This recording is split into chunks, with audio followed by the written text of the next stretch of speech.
We're joined today by Gordon Scammell, who is one of our most senior accountants in the UK and a man that definitely understands what the budget means for small businesses. Gordon, hi, how are you? I'm not too bad, thank you. Not too bad. I want to open with an observation. You can tell me whether you agree or not. Has the Chancellor done what Matt Hancock could not do for his hair and staved off a recession?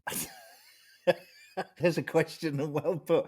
It looks like it. The proof would be in the pudding, but I don't know what else he could have done, quite frankly. I think the reality is that it's still going to hit small business really hard. Whether I agree with those policies are a different thing altogether, but I don't think he had a lot of choice, quite frankly.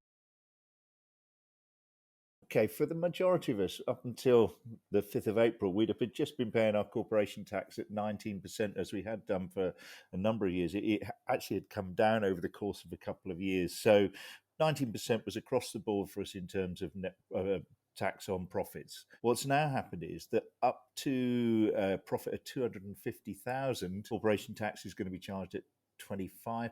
Now, I believe, and I don't think I've seen anything as yet from the budget, that it could be tapered depending on what you earn. And I do believe that profits under 50,000 will remain at 19%. But I don't know as yet if there's a sliding scale between 50 and 250 as to whether, you're going to get charged if you made 125 grand at sort of 21% or whatever yet. I'm not sure that's been clarified as yet, but that's my understanding as it is at the moment. So that detail is yet to come in terms of tapering, but effectively it means that the profit above a certain amount will be taxed at the high rate. Yes, exactly right. This one's just cleverly worded, to be honest. Annual investment allowance is what he's talking about here. So you go and buy a laptop for £1,500. In year one, you can claim that full £1,500 back. What he's actually neglected to say in this budget is that for the last 2 years, we've had what we call the super deduction available, which was helping to kickstart after COVID. And that meant that you could actually claim 130% on certain asset purchases. So that is phased out with effect of the 5th of April. Oh, no, I think actually it's 31st of March for that one. So you'd have 16 days left to purchase a product at £1,000 and get 130% back of it. What he's trying to say is lovely is that still you'll be able to claim £1,000 up front and in full in year one on those fully expendable various items that you're looking to purchase. I'm assuming that we're looking at job creation is really what he's pushing for here for sectors to provide further investment in terms of tech companies, all those kind of things. It's just a push to really spread out the knowledge, as it were, throughout the country rather than have everybody centered around London, is my understanding of it, that he's trying to sort of make it seem that people in Leeds, for example, not far from where I am, would be open to sort of having more opportunity than having to move to London to go to get those jobs.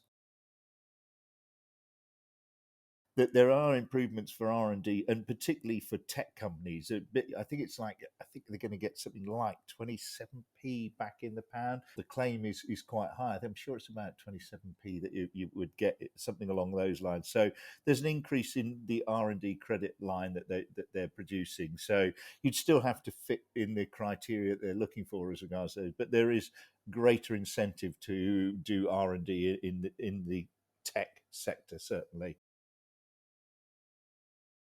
I'm not convinced it's good news. I think the majority of our clients are entrepreneurial, and you could argue what's it really done for them? Not a great deal. If we're right with this sliding scale, possibly on this corporation tax, so it doesn't jump directly from 50k to 250k to be 25% on all profits.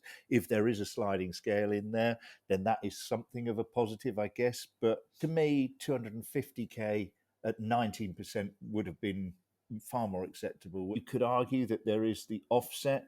We've talked about it very briefly with some of our clients, and that is the pension offsets that you can do to try and mitigate your corporation tax liabilities. So if you're a director shareholder of your company and you now look and you're cash rich, for example, previously for the last, what you could do is go back 3 years and put 40,000 per tax year into your pension. and can carry that forward for till retirement age. And obviously that would be offsettable against any profits because you put it through the company would pay the £40,000 per annum that was included in that, and you get the tax relief thereon. That's now jumped to 60,000. So there's an additional benefit there. But not many people, quite frankly, I'm sure, have a spare 180,000 to put into a pension pot. And I guess the other thing is that there's no increase in national insurance rates, etc., etc. Another negative, unfortunately, is the dividend tax allowance drops from 2,000 to 1,000 effective 6th of April. Why he couldn't necessarily have left that at 2,000 for another year or so, because next year it will drop to £500. So again, small businesses, difficult to now argue whether it's better to take salary or dividends. Used to be a straightforward conversation that have a minimum salary and take the rest in dividends.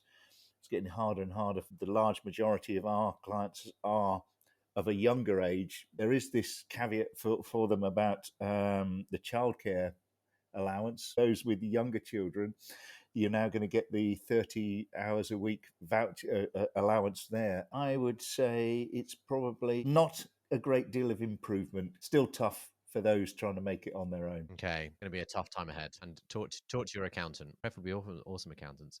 Gordon Scammell, thank you very much. No problem at all.